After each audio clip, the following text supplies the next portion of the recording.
When my son was born, he went into foster care for 6 weeks. And I asked for a picture. I said, I just want a picture. And so the foster family took 2 Polaroid pictures of him and gave them to me. And I'd framed them and put them on top of my TV in my apartment. And when my husband came over on our first date, he said, "Who's that?" And I was like, "Oh man, here we go." I said, "That's my son." And he kind of looked at me funny, and I gave him a brief snippet of the story. And he said, "Okay." And then as we dated, he said, "I want you to know, this is the part that gets me. If you ever get to meet your son, I will treat him like he's mine." I tell you, he's a beautiful man.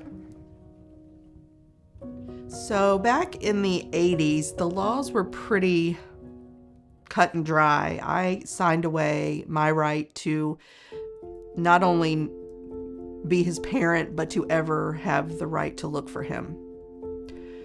So if my son wanted to know who I was, he had to find me. I could not find him. And I'll never forget, it was July 2nd. I answered the phone. "This is so-and-so from Department of Social Services. Your son wants to meet you."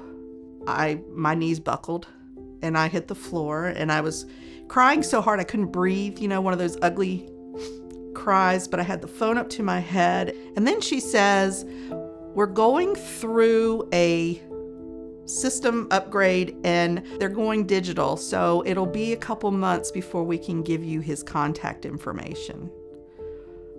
And I thought, you call me and tell me I gotta wait a few more months, but that's crazy. I finally got the call on October 3rd, and I walked away from everybody and I said, "I think I'm your mother." And he said, "I think you are too." And we both cried on the phone and decided that the 7th, I think was a Saturday, that we would come up to Virginia Tech to his apartment and meet him. We got up to the door.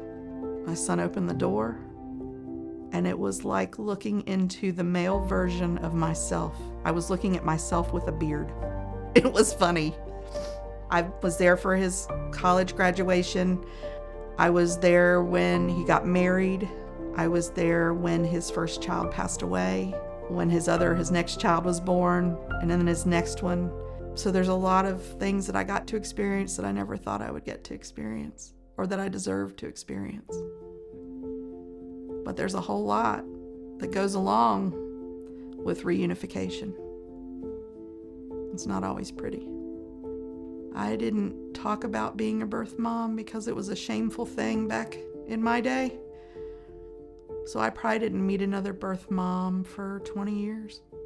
Birth moms are probably the epitome of what true love is, that they sacrificed everything for someone else.